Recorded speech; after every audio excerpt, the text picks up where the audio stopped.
Welcome to this week's episode of Listen to Your Coaches. I am your coach, Mike Wilkins, here with Coach Will Morrow. And behind the scenes, we've got our producer back, a young Max Gerald. This week, we're going to hit a UFC Fight Night review, a UFC 313 preview, and talk about some other stuff around the world of combat sports.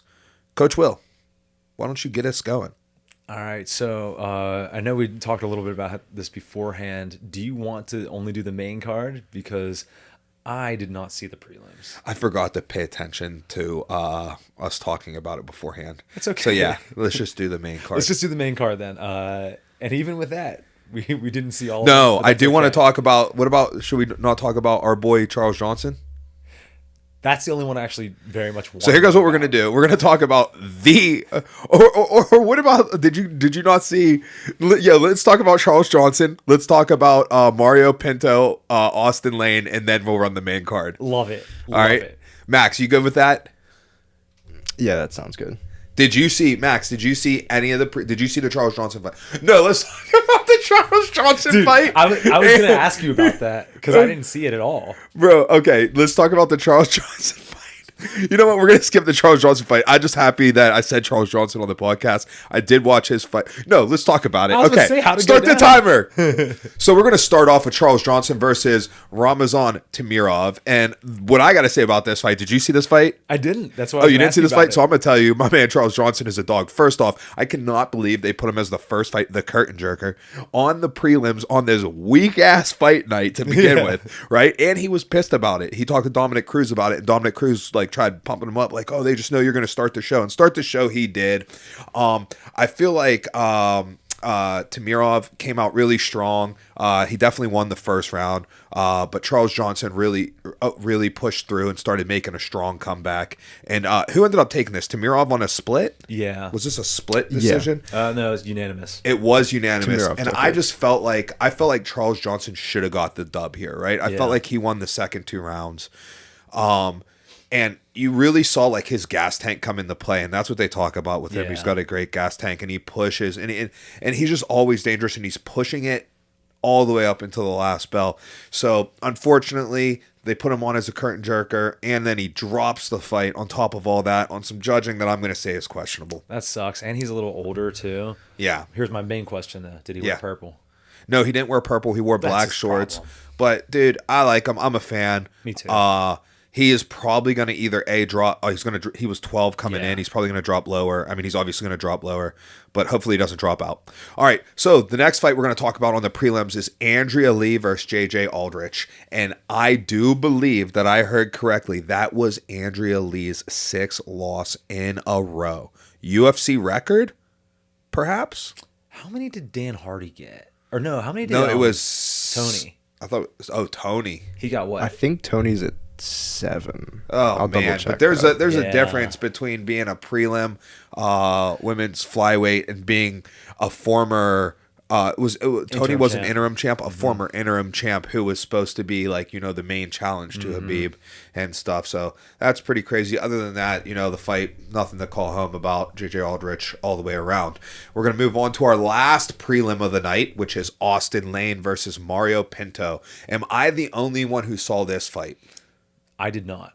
All right, so, dude, Austin Lane comes out hot, looking good. And Austin Lane came in a really big underdog. And I almost went and threw a live bet on him. And I'm so glad I didn't because, pow, dude, he got knocked clean out with a counter right. But, it was a good fight. And it was a really, it was kind of a vicious knockout. So, Did it look okay for heavyweights? It did look okay for heavyweights. Did that one receive a performance of the night by chance? I believe so. Yeah. Mario Pinto did receive a performance of the night bonus for that knockout. All right. Now we're ready to begin the main card. So this is Max. You start bringing us in on these PTI style. All right. So kicking off the main card, you have Danny Barlow and Sam Patterson. All right. Will. Let's go. Do some work here. All right. So basically, the announcers and everyone clearly thought that Patterson was there to lose, and his body language kind of looked like that initially at first. He's just getting pressured up against the fence there, narrowly missing some big punches. And a lot of times when you see guys with that bouncy footwork and not sitting down on their punches, that's going to be a problem. But not for him. Caught him at the end of the round. didn't overcommit too hard when he did see that he hurt him, and then put him out.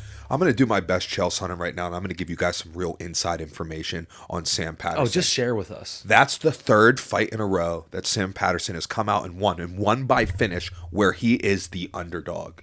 Now, why is that some Chael Sonnen inside information? Because I don't know if that's true. I saw something on Instagram that led me to believe that, and I'm gonna run with it like it's the gospel. Dude, I love that. Anytime you want to just make something up, just say, "Allow me to share with you." Do you notice that Chael says that all the time? No, I didn't. But I'm gonna pay attention moving moving forward. And also, I'm gonna ruin DC for you, dude. One of the things I love about DC most is how much his voice cracks. It's awesome. Oh, yeah. I got a really good DC story. Maybe we can come on later in the show. Right on. All right. So next up, you have Hyder Emil and William Gomez. Okay, so a crazy thing happened to me for this fight. It happened right around bedtime. So I'm putting my kids to bed. I have no idea what happened in this fight. And then I go to rewatch it later. And guess what? It's geo-blocked. Geo-blocked on ESPN. Can you believe that? ESPN Plus. Geo-blocked. Will, I hope you saw it. Well, luckily, I caught the first half of it, but I also got stuck with that geo block. I got called onto some other things that I had to deal with at that moment. So I can give you notes on like half the fight. Basically, well, you know what? Half ain't good enough. Hey, move us on. All right, this is the fight everybody wants to talk about. Come on, Max, lead us in. Yeah, this was one I anticipated a lot. Esteban Ribovic and Nasrat Haqparast. Yeah, so I was really excited about this fight. I've been a big Nasrat fan for a long time, ever since he first debuted in the UFC many years ago, looking exactly like a mini Calvin Gastelum. I remember when he came out southpaw, just like super sharp punches, and not much has changed. I just found out that he's on a 5-fight winning streak to boot. I do think he looked a little small out there, right? He looked smaller than Ribovic, and I felt like he had some like stuff on him to lose. I agree. But this was the most exciting fight of the night for me. It was incredibly competitive. Mm-hmm. Nasrat coming out with a split decision. Will? Now, how did you score it? I scored it 29-28 Hasbrak. I scored it exactly as the judges scored. I had for Ribovic. So was it round 2? Oh, no, for me it was round 3 that I thought you were going to give to Nasrat. I think I had the first 2. Interesting. Okay. Maybe it was 1 and 3. Because that's when he got the takedown? Yeah. Okay. See, I thought that he stunned Nasrat enough at the end of it that the damage overcame the takedown, and his volume was insane, obviously. So I did give the edge to Ribovic, but like I'm not super upset about the decision. I only hope that they don't do Ribovic dirty. I don't think they will, but I mean, they also have cut people who are like doing well. Usually not well. No way they're going to cut him. Why would they cut him? No way. He's not 14 cut him, and... but... Is he 14-2 after fight or 14-2 pre-fight? He's either 14-3 or 14-2. Either way, he's only been in super exciting fights anyways. I don't think there's cut him. No shot. I just hope they don't do him dirty and put him as a curtain jerker of a prelim somewhere. So dude, especially like fighting like Nasrat, who's on a 5-fight win streak. Yeah, dude, and he looked awesome. This is a fight I would like to even be able to dig deeper into at a later. Like these two fighters, I'd like to look deeper into them later. One thing about that fight, Ribovic threw 436 strikes in it. That's nuts. On to the next one? Yep.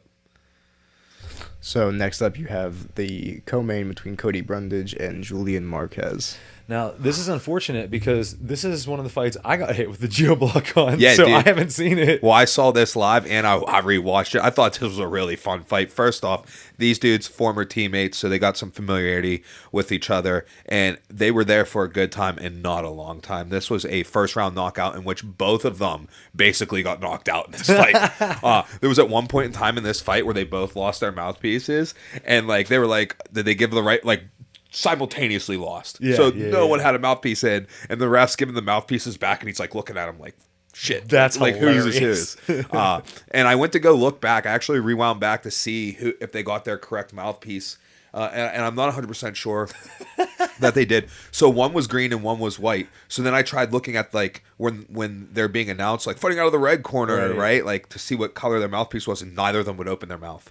And I was like, I only need one of you to open your mouth, right? It's either white or green, and that tells me what the other person's is. I mean, dude, there's no way they were just like, I'll just take this one. That's nuts. Dude, they were both basically knocked out. They were both messed up from this. But this was a good fight. Happy for Cody Brundage. But yeah, just a good fight overall. Right on. Finally, that brings us to the main event. You got Manel Kape and Asu Almabayev. All right, man. Here goes the thing, man. When I want flyweights to flyweight, I want to see complete fights, up, down, ground, sky, jumping off the cage. I want it all, right? And we did not get that in this fight. Although I do have to say I am pretty much super impressed with Manel Kape's explosive power and his go-go gadget fingers. Okay, we'll get on that. I was also impressed by him for other reasons as well. I thought his feint game was really good. I like how in that open stance he doubles up his rear hand, his left hand. He'll throw it and then hit it again, and on a little offbeat. I think that's a really underutilized thing. He also selects his shots really well. When he's going towards his right hand, he hits those little gazelle hooks. Really, really solid. I do think that Cruz was right, and Almabayev should have been throwing more kicks. I think that's how you beat that style. I've talked about that with Topuria. I think that someone who moves their head well and moves their feet well, you got to kick the legs, you got to rip head kicks. In the second round, he was getting some pretty good success with his kicks. Should have done more of it, but overall, the fingers in the eye, that's hard to overcome. Fingers in the eye. I do think that Kape would have won, period, but the fingers in the eye certainly didn't help. Oh, I agree. Yeah. And I feel the same. I felt like Song was trending to win, but here goes the thing. This is a 5-round fight that ended in the 3rd round, right? And without the eye pokes, why are you making 5-round fights? Because you're assuming that somebody can win in the 4th and 5th round. Exactly. You know what I mean? So these eye pokes, it's just crazy. Back-to-back weeks of seeing how crazy it is. Yeah, it's nuts. Do you think that Kape gets the next title shot? No. Interesting.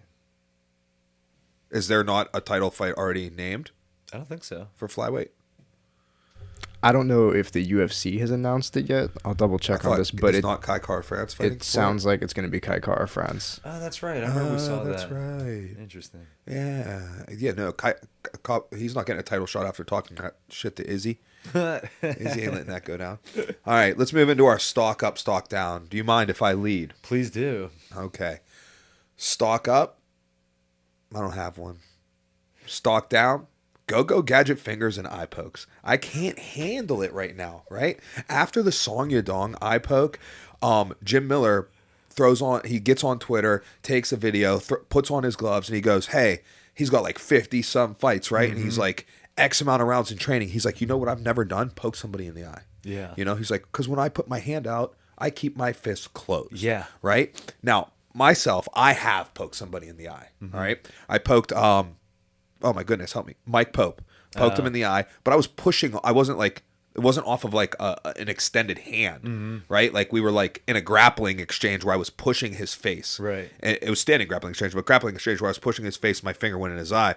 And I have been poked in the eye in wrestling. I've never been poked in the eye in fights.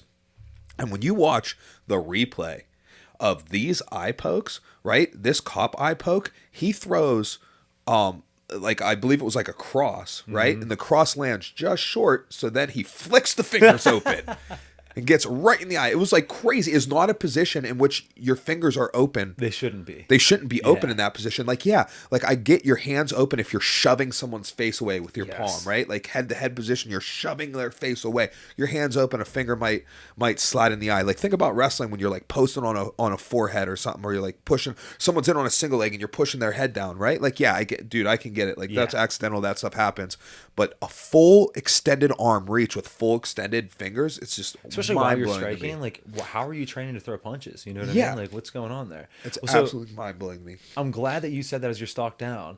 And also I'll explain why I had you go first on that, because my stock up is eye pokes, because apparently that's the new technique you use if you want to win. God. We just saw last week, Song winning with the eye poke, and we saw Kape winning. And also what you'll notice is when they're in their stances, I guess Kape southpaw, but they're just doing this.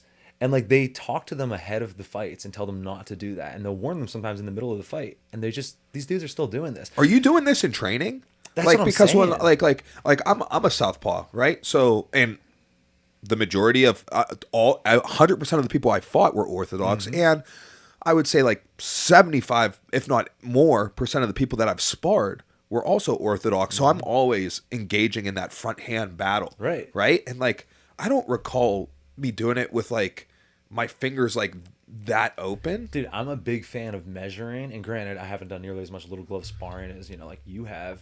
Certainly not any fighting, but like I've never felt like I was gonna poke someone in the eye. You just go like this, or you go like this. It's not that difficult. One of the reasons why I wanted you to go to first is because I saw the recap that you sent, or not the recap, the replay showing Kape's eye poke, and I was like, oh, maybe you used that. So, I wanted you to get the first bit of credit for it, but that's how I saw that, and I was like, yo, this is apparently the new strategy, and it's the meta. It is, and I saw Max. what Ask Max, dude. Ask him, Max. They buffed eye pokes and they nerfed clean fights, right? It's the meta. This has been like a trend recently. There's been a lot of, even Chris Weidman's last fight ended because of an eye poke, and he ended up losing. Like, you can just kind of poke people in the eyes now and get away with it. Exactly. And what Jim Miller said was like spot on. And one thing that I wanted to touch on is he was talking about how like people are like, oh, just use the old Pride gloves. And you know me, I'm a fan of all things Pride, but that's not going to change it. I do think go with Pride gloves, which have like a little more of a curve to it, but that's not the issue, right? The issue is because in the Pride gloves, even you can do this, you can do this. Like, it's up to the fighter. They just need to enforce it better. If you start doing what Jim Miller's talking about and you take points, you start taking people's purses, or give penalties and whatever, like, you'll see this disappear almost overnight. Yeah, it's absolutely. not that difficult to not poke people in the eye, but they just have no reason not to. So until then, eye pokes, stock up. I think if you take points for confirmed, I think you have to do it in state. I think first off, all states should have replay on this. Yes. Right. If you get confirmed replay that there was an eye poke on a striking exchange, yes, I think there should be some grace in grappling exchanges. I agree. And I think that's one of the issues with this past fight, because do you remember the first time he poked him in the eye? It was actually clean. They stopped the fight, and the ref, I think it was a Beltran, doesn't really matter, but he had the like replay done. They told him it was a clean punch. He's like, keep it going. So then when they get into an exchange where it's like a little bit gray, and Kape's like, oh no, it wasn't an eye poke, and what's his name, Almabayev was like, no, I did get poked in the eye. The ref's like, nah, you know what I mean? So like, yeah, I think it's just how they deal with them. I think at the very least start taking points, because the way that our sport is scored, if you take a point, like, people will not, like, you're essentially taking half their money if they're not dominating the fight, right? So people will start changing real quick. I think that's the move. Yep. All right. You got stock down? Yeah, I got stock down. And I also wanted you to go first on this because you also gave me the inspiration for stock down. You shared in the group chat with us that, what's her name?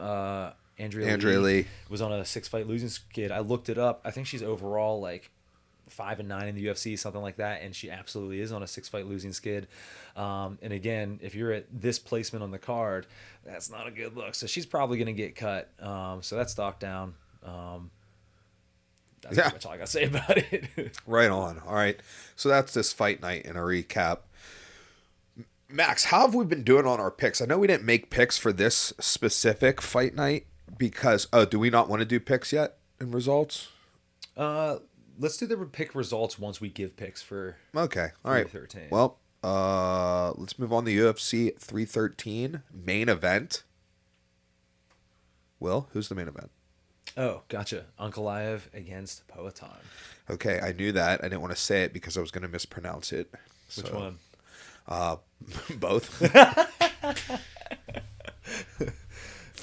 All right, let's start at the tippy top. The main event of the evening, Alex Pereira versus Magomed Ankalaev.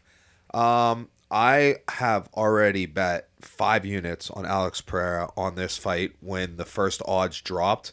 Because, and it looks like I did the right thing, because when the odds first dropped, Ankalaev was like a heavy, like not a heavy favorite, but like a decided favorite, right. And now he's the dog.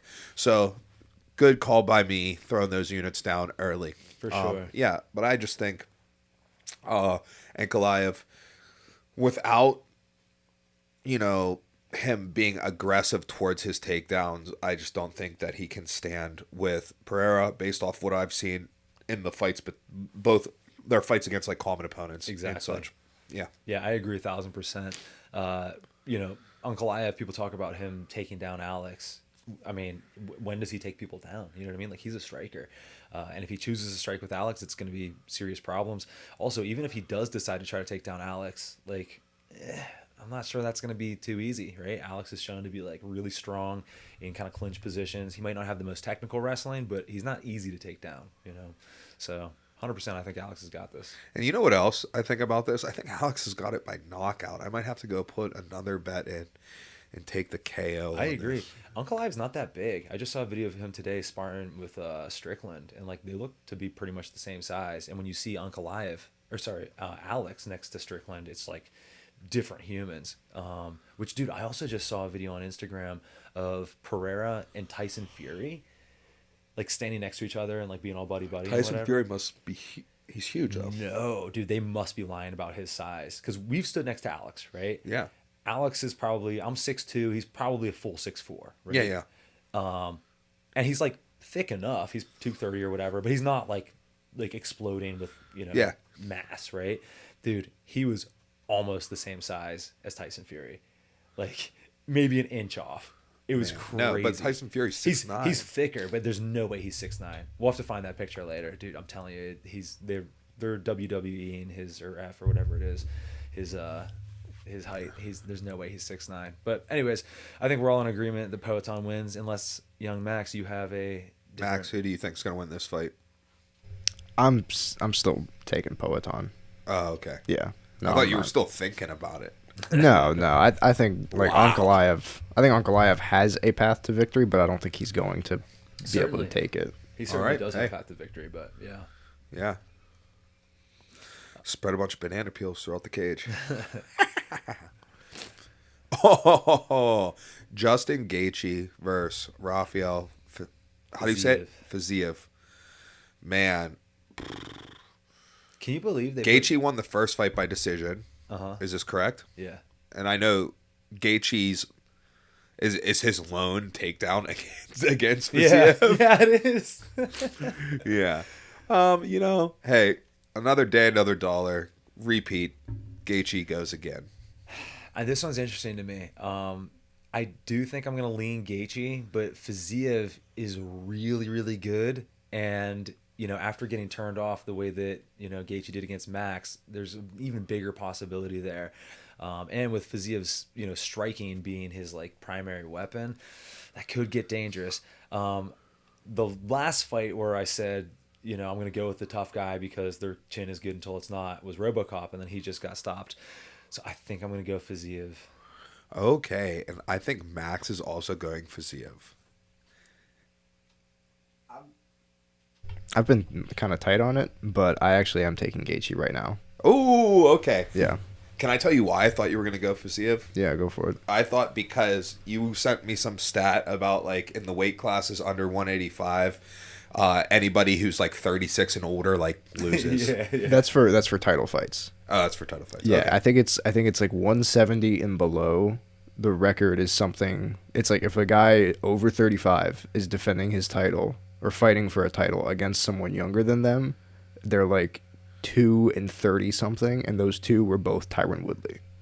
Damn. Yeah, wow. It's something crazy like They're that. lucky that they blackballed me because I'd still be the champ. All right. Oh, that's sick. Okay, cool. Oh, Will's favorite. Bro. Wow. A battle of the string beans here. We've got Jalen Turner versus Ignacio Bahamondes. Bahamondes? I don't know. Bahamondes. Yeah. Yeah, that's what I said. Bahamondes. Yeah. So this will be a 6'3" versus 6'3" lightweight fight. Again, it'll be an open stance fight. Will, I know who you're taking. You'd be wrong. As much as my heart tells me Jalen Turner, and I remember years ago, I was like, he's going to be a champ because he's so talented. He has the ability to be really good, but he just, every time he's winning a fight, he just finds a way to not, he dropped Moicano, walked away. What was the fight before that or after that? I forget, but he's just he constantly will be winning and then just decides not to. So I'm going to have to go with Ignacio. Max, who you got?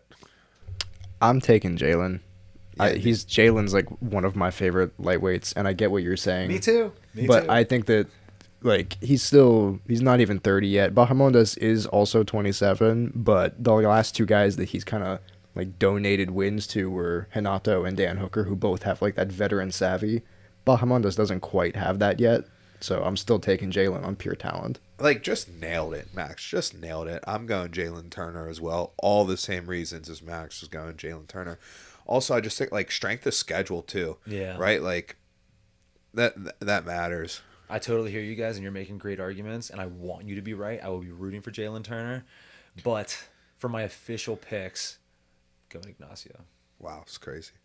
Disrespectful. It is. Oh, all right. We got Amanda Lemos versus Yasmin Lucindo.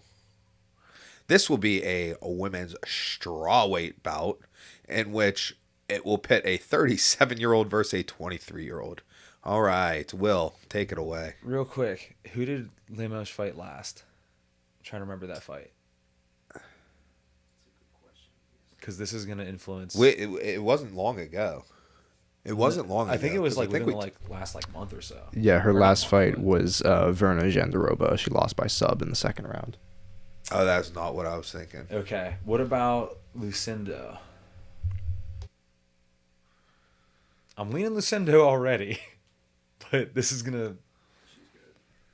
She is on a 4-fight win streak. Her last win was over Marina Rodriguez. Yeah. Yeah. Man, that's crazy. I'm going to have to go with Lucindo based off the 4-fight win streak. Yeah, dude. And being, 15 years younger? Yeah, 23 to 37. Whew, that's a tough age gap. You know what I mean? That is. All right, so we all agree. Max, what about you? You agree? I'm gonna go a different route here. I am gonna take Lemos. I like Lemos' style a lot. I didn't realize how much older she was, which does kind of concern me, but power is the last thing to go, and I think Lemos hits like a truck. So I'm taking that. Love it. Oh, Mike, we're going to have some shit talking to do next week. No. Save it. Don't say what we're going to say. I wasn't going to say that. I started choking because I was going to make an inappropriate joke. Don't say what you... I know I'm not going to say it. I know what you're going to say. I'm not gonna you don't need to bleep out that she doesn't have power, bro. Like, okay, how many knockouts she got? How many knockouts does Lemos have? Let me check that. This is strawweight, right? Yeah. Yeah. Yes. Okay. Yeah. How many knockouts she got? She got 1 over Marina Rodriguez. 2, 3, 4, 5, 6, 7, 8. Jesus Christ, dude. That this was not what I was laughing at. 8 I was gonna out make of 8 out of 14 about Max. Okay. That I'm not gonna say. I thought you were just gonna be like, the power's not gonna be an issue. No. I was gonna say something inappropriate about Max, and then I wasn't gonna say it. I thought it in my head about saying it, and it was hilarious. And then I choked on my coffee laughing about it. Tell us later. Well, okay, that does. Wow. That actually is way more than I was expecting. Hold on a second. The question is how many of those are like knocked dead, and how many of those are like ground and pound TKOs, or the volume building up. This to it. is wow. Because those are very different things, right? No, they definitely are. And I haven't seen all of her regional fights, but like I know her debut against this woman was like a knock 'em dead KO. Like she does have like real power. All right. Well, I'm sticking with my pick, but I'm not mad at yours. Okay. All right, here, go back to the fight real quick. Where is it at? Where are they at? There they go. Yeah, no, I'm sticking with Lucindo. All right. On to the next. Yeah. Whoa. Oh, dude. Let's go. Bobby King Green versus Mauricio Rufy? Or Hoofy? I think it's Hoofy. Hoofy? Yeah. Okay. You know what's crazy? Is like our team. What's our team?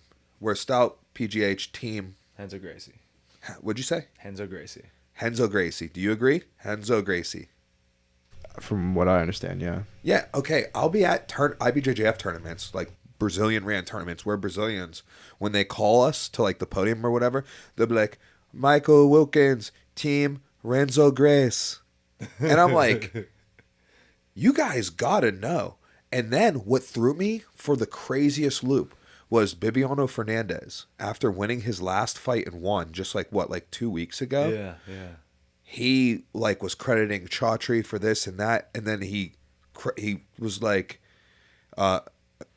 Renzo Grace, if it wasn't for you, my gym, like and stuff. And I'm like, dude, like I don't think I know anything anymore. Yeah, dude. Like, are we doing it wrong? Yeah. I'm like, dude, this is crazy. That's hilarious. But yeah, okay. You know what's funny? I have heard from other people that it is roofie and not hoofy.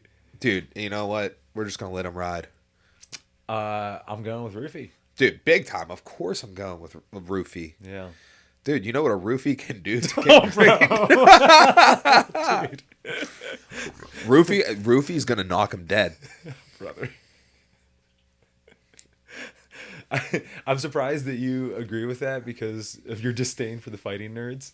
Oh, he's a fighting nerd? Yeah. Ah, shit. He's the kid who has that real good like head roll. But I like him. Yeah. I like him. Mike, what do you I think don't like against the John fighting Silva. nerds? Huh? Why don't you like the fighting nerds? I just don't like John Silva. Oh, because he's too friendly.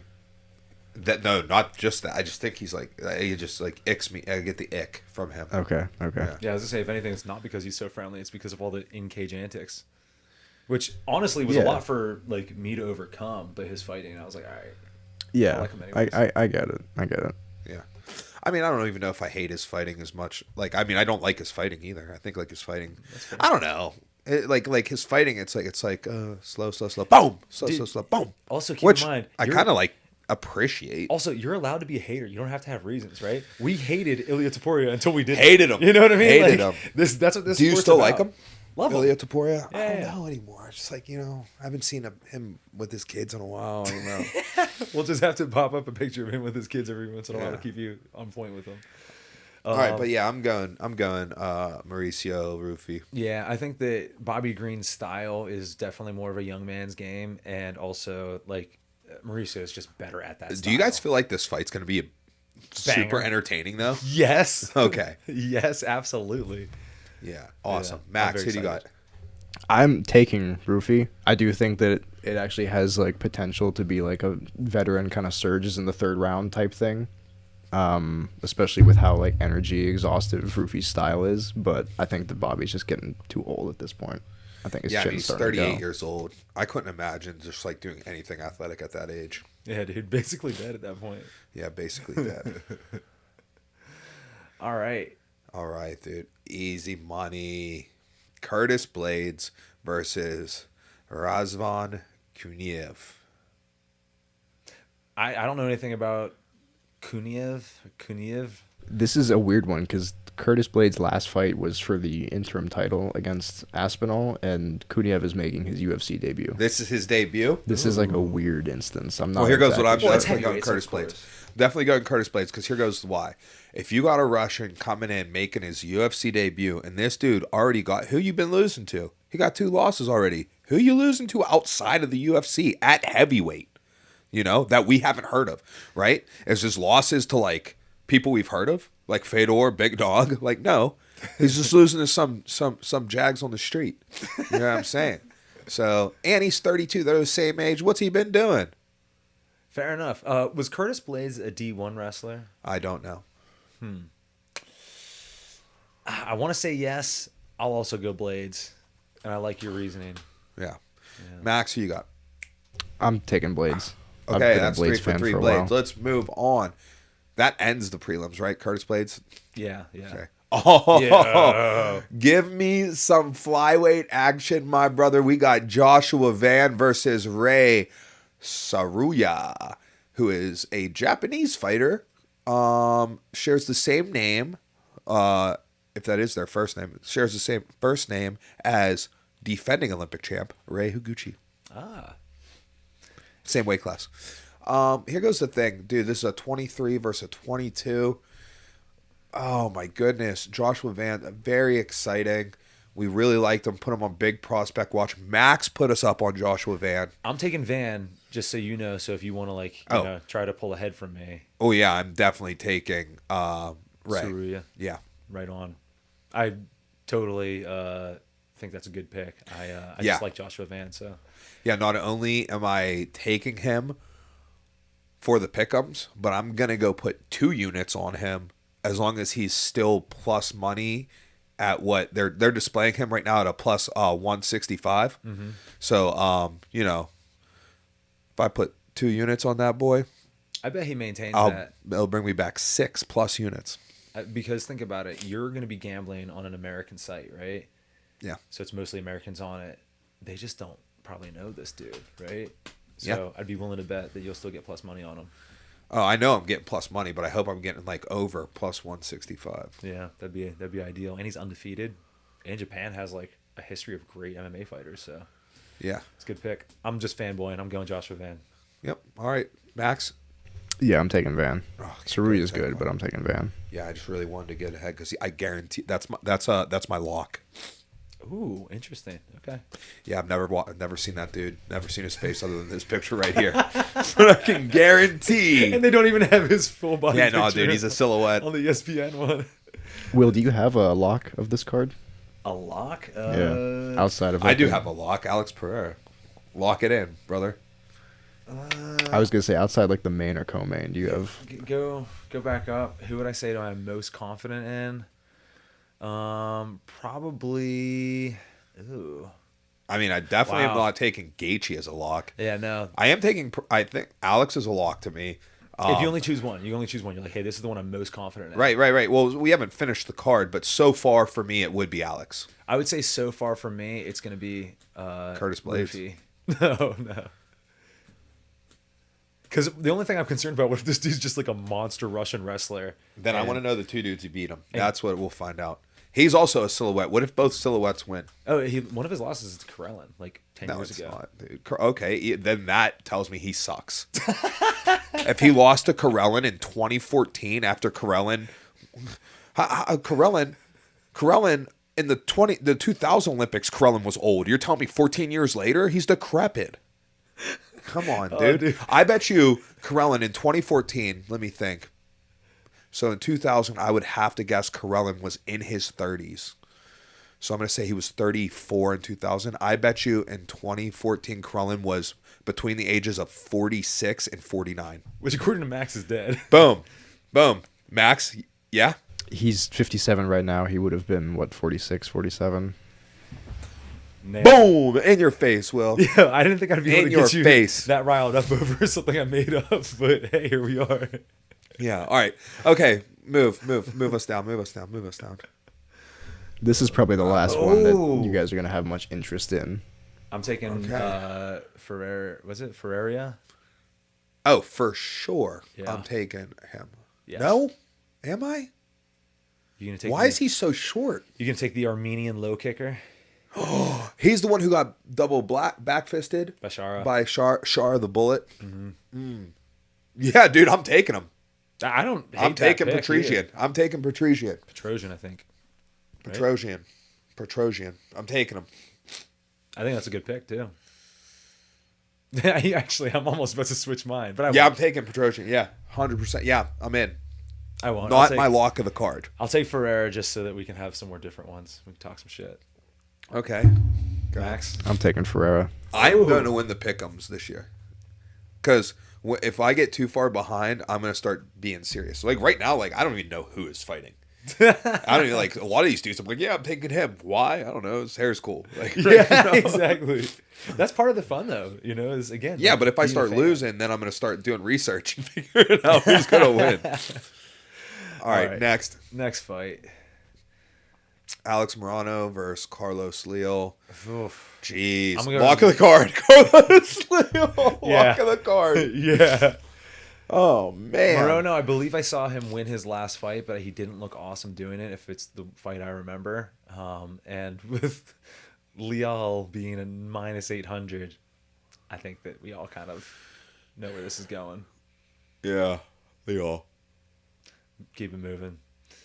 Pass. I think you were right, Max. I think Pass. that we don't care about any of these fights anymore. Chris Gutierrez. He's good. Versus TBA. So this fight did I'm get going to take announced. Chris Gutierrez. This fight did get announced. This Oh. is John Castaneda. They're fighting at a 145 pound. They're both bantamweights, but they're fighting 145. This is still going to be like the curtain jerker, but this is actually a pretty cool fight.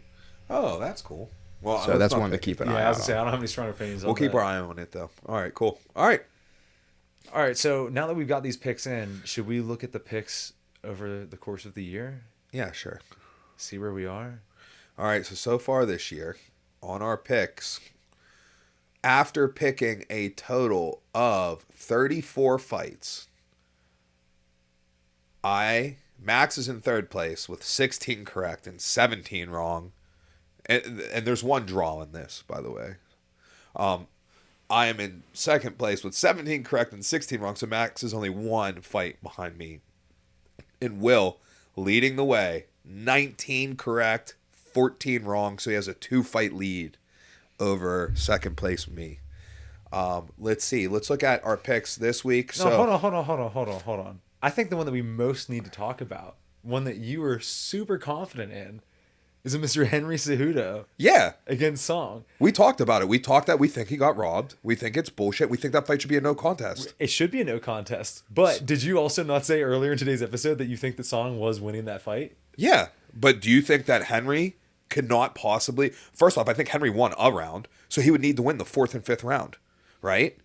I think Henry's strong late, notably, has experience in 5-round fights winning the 4th and 5th round, and he absolutely could have.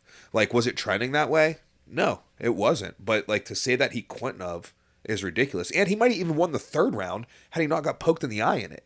Think about it. Like 33% of the 3rd round, he fought blind. Dude, and he couldn't even get knocked out. If you put me in there against someone who's blind, I will knock them out. I guarantee it. Mm-hmm. If they can't see me, I will knock them out. Right? Do you think that someone could last 2 minutes in a cage fight with you if they're blind?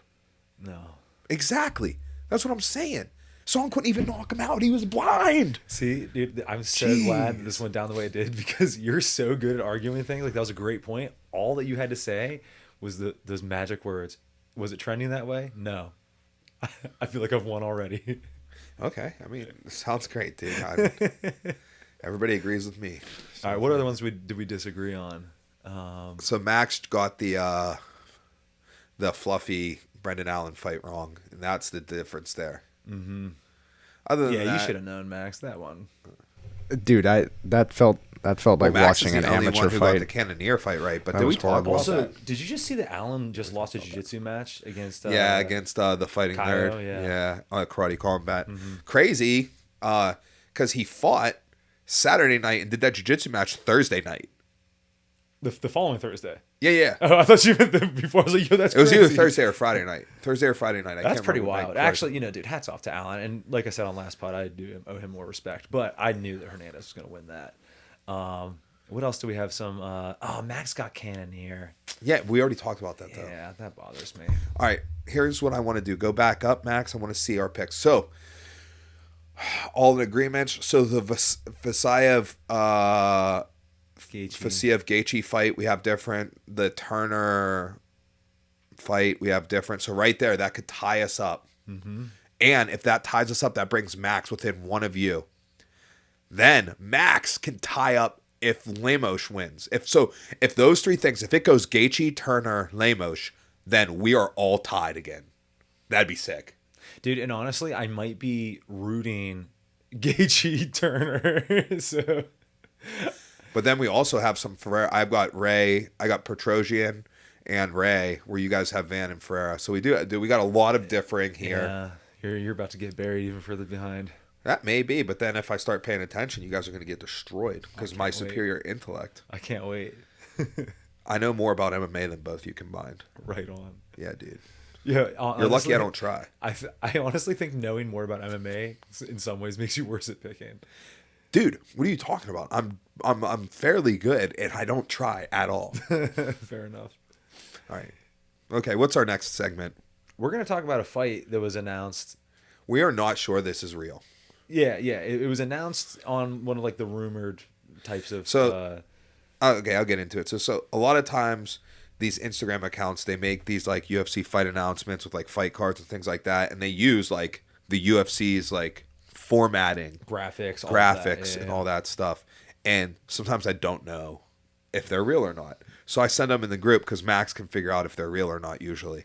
But one was announced and we're not sure. It's rumored, not official. But Bo Nickel versus Rene de Ridder and it's allegedly going to take place in Iowa. Which I didn't realize was a thing until you pointed it out, and then I was like, oh. All right, so here goes the first thing. Here goes what I want to... And Max, I want your input on this too. Bo Nickel versus Renee DeRitter takes place in the United States of America. Who is the crowd rooting for? You'd imagine Bo. Would you imagine Bo? A USA. Probably. If it takes place in like Vegas or New York, in one of those places where it's like they just want to see American dudes fight, yeah, probably. Oh, I mean, the Dude, pretty much Midwest. anywhere. The Midwest. I would say the Midwest is the America. Midwest and Texas. And Bo Nickel is from Texas. But- Let's just make sure everybody knows that. But you're gonna, Dude, in Iowa, they Iowa. don't like Bo Nickel, and Bo Right. Nickel don't like them. Why are you going to waste Bo Nickel in Iowa? Dude. Bo Nickel talks shit on Iowa all the time. Iowa hates Bo Nickel. I feel like it might be the UFC being like, hey, your last fight was kind of boring, and, you know. Oh, so let's like let's like have you do like have this be a poor thing, right? Like, it's Well, like, just put him somewhere where they like think, to punish him. Does that not punish the UFC also? I don't know. Or are they looking to build? Do they think Bo Nickel can like? Are they done with him then? They're like, you know what? No way. Like they've been building him, have they not? 2 contender series fights, things like that. So just be like, oh, we're gonna punish you. Doesn't it punish them too? Oh, for sure. That's why I'm like, it doesn't make sense. Like, Yeah. why are they doing that? You know, I was interested to hear your opinion on it and see if you had any sort of insight as to why they might want to do that. My gut tells me it's not going down in Iowa. Yeah. When's the last UFC to take place in Iowa? Like, I don't know, dude, Pat Miletich or something. Like, yeah, dude, I don't even know. with that said, What city do you think if they had it in Iowa? What city? Like, all right, if they're like, hey, the UFC's coming to Pennsylvania, immediately you're like, okay, they're probably coming to Philly, yeah. right? Yeah. Okay, the UFC's going to, I don't know, Florida, right? You're probably like, Miami, you know, Texas. Probably Dallas or Houston, right? You're like, one of those two, right? They are officially set. They're gonna go May 3rd. It is gonna be in Des Moines, Iowa. Des Moines, Iowa. Yeah, and the last event there, just because you asked, was UFC 26 in 2000. So Bro. it's been a while. Was Pat Miletich on that card? Yeah, look up the card. Pull up UFC 26 in Iowa. I gotta know who. They better a have- blast from the past. Let's do this. Let's look. Let's take a look at the last time the UFC was in Iowa. Let's take a look at the card. Dude, all I know is they better have so many Slipknot walkout I hope songs. Matt Hughes was on it. Jens Pulver. All right, so the card was main evented Pedro Hizzo and Kevin Randleman for the UFC Heavyweight Championship. Co-main event. David, could you zoom in a little bit? David Dodd against Tyrone Roberts. Okay, don't know either of those dudes, Me but either. here we go. The co-main event Wow, was... dude, look at the records. Oh, no, that was the co-main... So this is out of order. The main event was the UFC Heavyweight Championship, which Kevin Randleman beat Pedro Hizzo for. Then Pat Miletich won the welterweight championship over John Alessio. Yeah, dude, this is crazy. That's so crazy. Bro, what bro, percentage of the people listening know who Pat Miletich is? Stop. Amori Bellantini versus Alex Andrade. Disqualification. Why? Kicking with shoes. Yo. That's crazy. Matt Hughes was on the card. Yep. Jens Pulver. So all 3 people I asked for to be on the card. Shoney Carter. Shoney Carter. Wow. Dude, that's crazy. What a blast from the past, dude. Wow, I'm cool. very glad that we pulled this card up. Hold on, let's count the fights on it. 1, 2, 3, 4, 5, 6, 7, 8. An 8-fight UFC card. Dude, look at some of the records here, right? Like Alex Andrade, he goes down to 3-2. Wait, no. Take a look at Matt Hughes. Matt Hughes moves up to 18-1 after beating Oh, Marcelo Aguilar, who falls to 2-3. 2-3-1. Wow. Jens That's Pulver crazy. moves up to 7-1 after beating a dude who was 1-0. That And is- three. Oh wow, it's so weird. 1-1-3. That's crazy, dude. Missed matches. Man, the UFC used to be wild like that. And also, so Max, maybe you're aware of this. Do you know about the shoes rule? I didn't know when they implemented the rule that you couldn't kick with shoes. So I think it was always you could you kick with shoes early on? I think early on you could, but then there was a long while where if you wore shoes, you couldn't kick with them. But you could still wear them. Yeah, that's interesting. Which is crazy. So it's just it's weird. up to your discretion if you want to wear them and just not kick. Exactly. That's yeah. wild. Be susceptible to heel Were hooks. you allowed to like hit with the shin? Or could you just like not like stomp or anything? I was under the impression it was just no kicks, period. But I might be wrong about that. Now, let me ask you this. So how many fights did we say there were on this? 8. Okay, so there's 16 guys. How many of those 16 were on steroids? 1.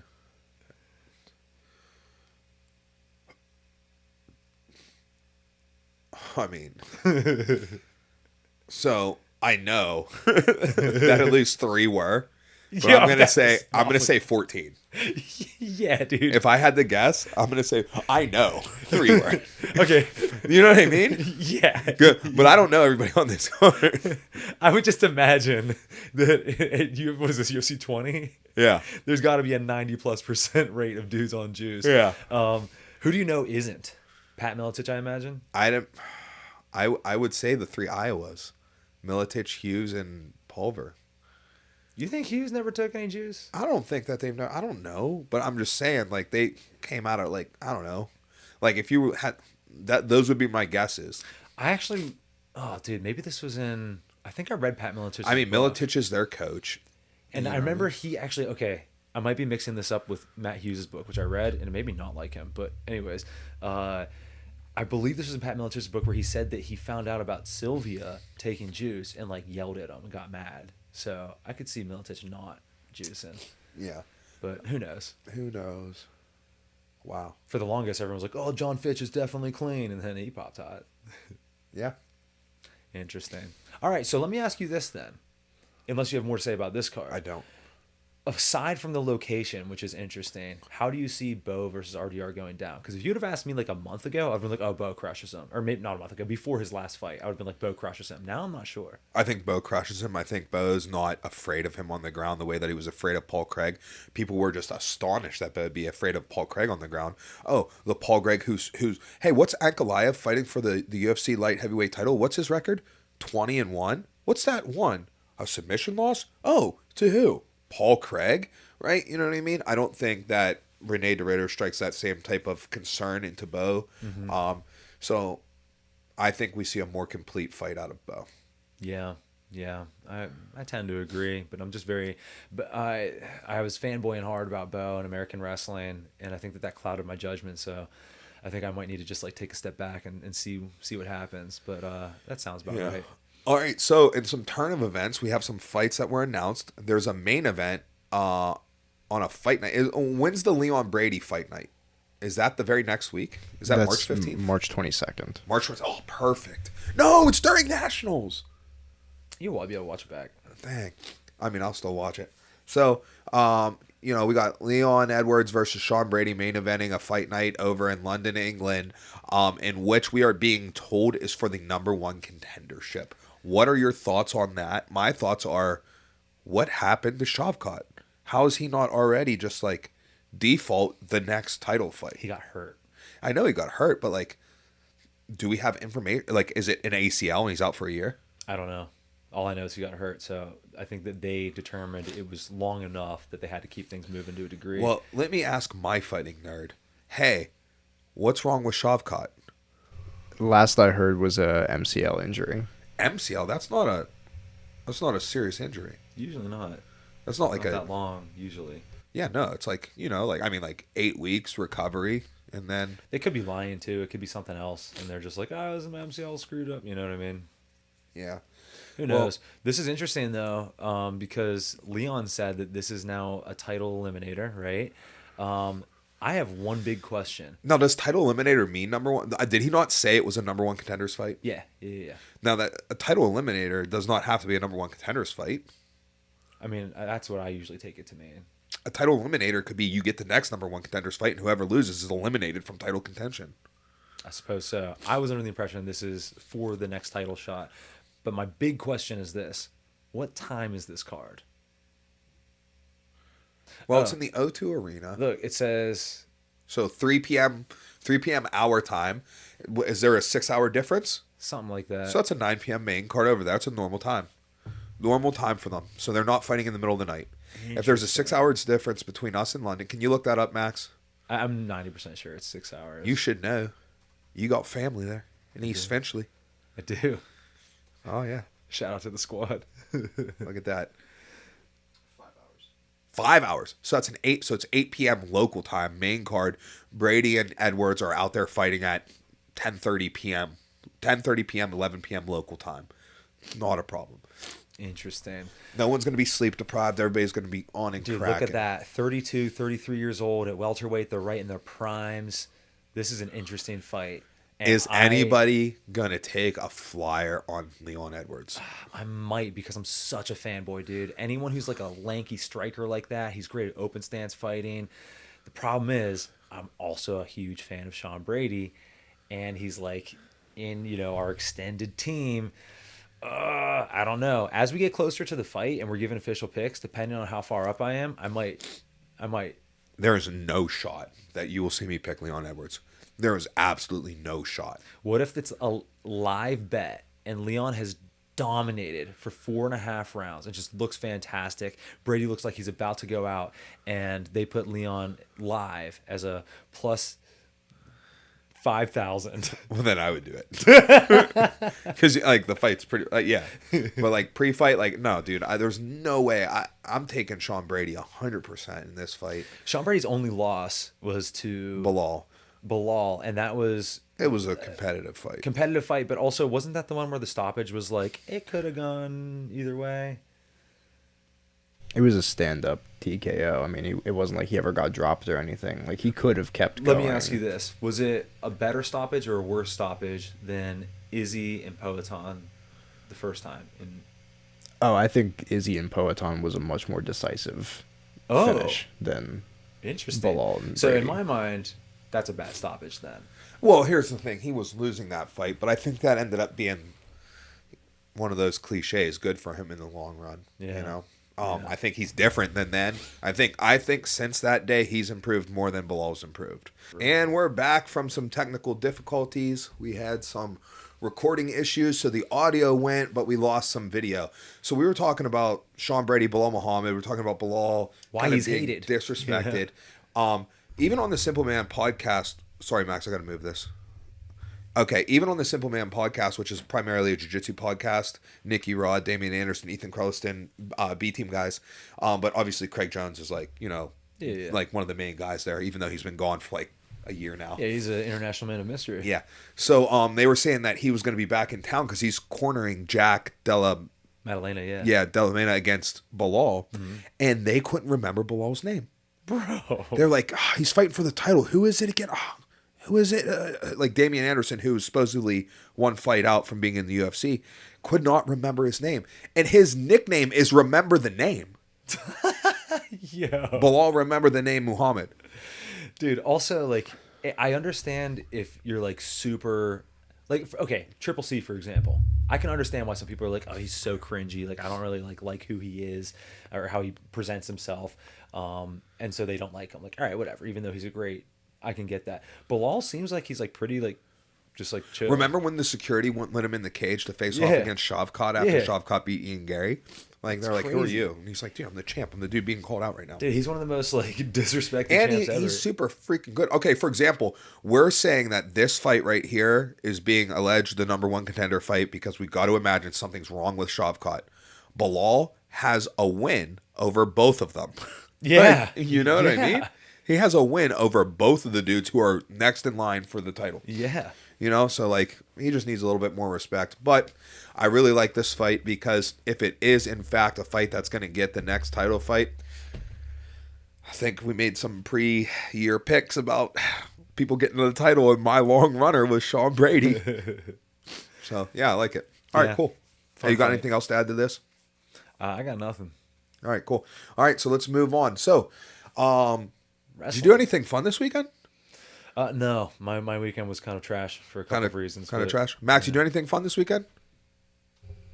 Hung out with some extended family and friends, but that was about it. Okay, I don't want to say that's trash, but it's trash compared to what I did, because what I did was